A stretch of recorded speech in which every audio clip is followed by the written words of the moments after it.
Hey everyone, welcome back to The Binger.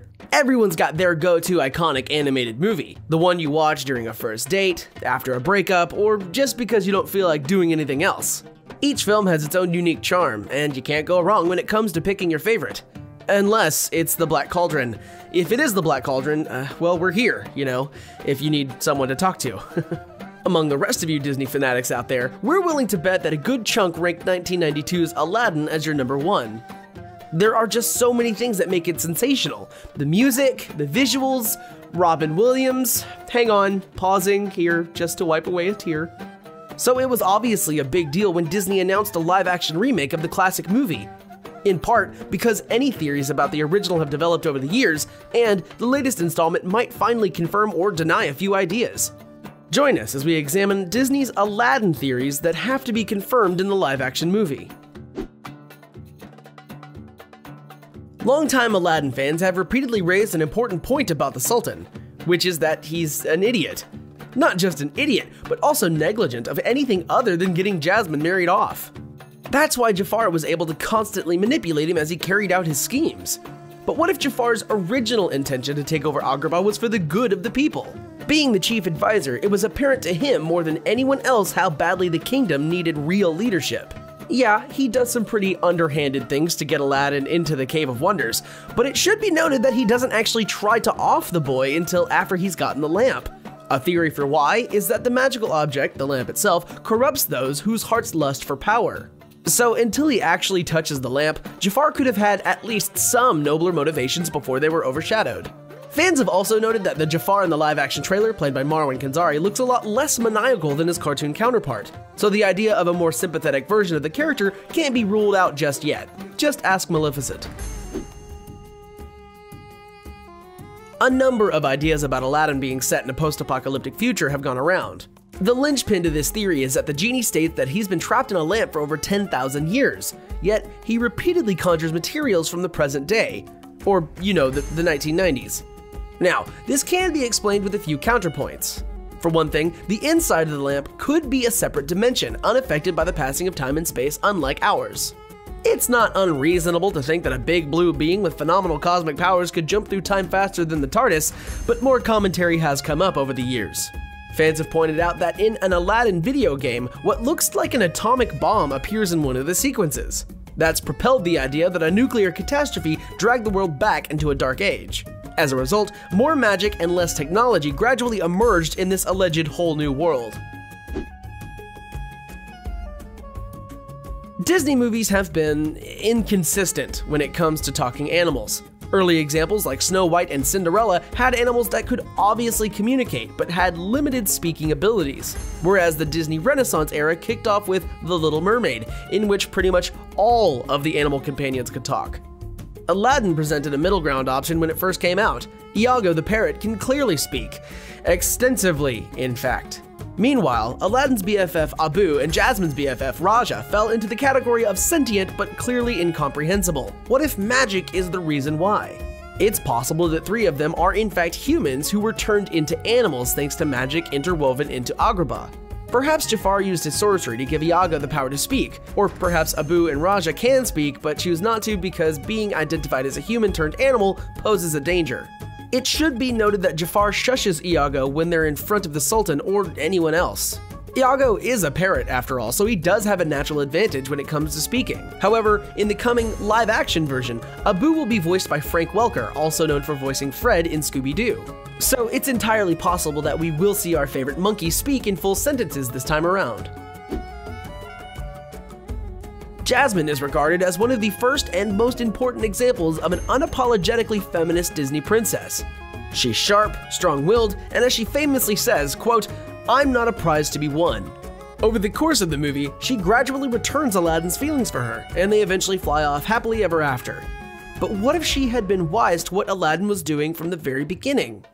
After their first magic carpet ride together, she deduces that he is the same boy she met in the market and she calls him out. Rather than coming clean, Aladdin chose to keep the lie about his identity going just to impress her. But Agrabah is a land full of magic that she could easily know about. She could also have determined that, you know, in addition to having a flying carpet, Aladdin is using magic to create his charade. She also could have realized that if she were to marry him, she could expose his lack of royal blood at her convenience, and then become the sole ruler of the kingdom. Remember, the first thing Jasmine sees when she leaves the palace is that her people are hungry, destitute, and violent. She may have then resolved that her ultimate goal would be to overthrow the ineffective royal patriarchy and lead the kingdom back to prosperity.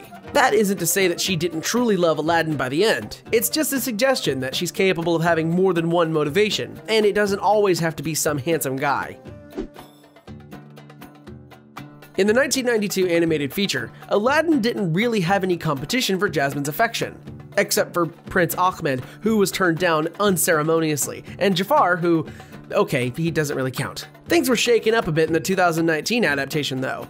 It was announced that Billy Magnussen had been cast as Prince Anders, a prince from the Kingdom of Scotland, who's also vying for Jasmine's hand in marriage. So if Jasmine doesn't shut him down right away, he's got to have something going on in order to continuously play a role in the movie. A couple of ideas explain what might happen.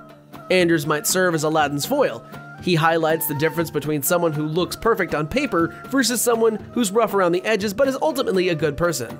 Prince Hans and Kristoff drove this point home for Anna in Frozen. On the other hand, as is the case in many traditional rom-coms, Anders might be just another guy who's not the guy. Maybe there are no evil tricks up his sleeve. He's just not Jasmine's true love. And finally, there's the idea that what Jasmine sees in him is mostly diplomatic potential. That in her ambitions to make life on Agrabah better, she sees the wealth of his nation as a possible path to making that happen. We'll just have to wait and see how the lady makes her choice. All of the songs created by legendary composer Alan Menken for Aladdin, A Whole New World is arguably the most famous. The duet's lyrics and melody make up a perfect combination of whimsy and romance. On the surface, the song encapsulates the couple's mutual desire to be free of their respective burdens and just see the world, but many fans have pointed out that there's another theme that's heavily implied by the song itself, and it's not exactly for kids.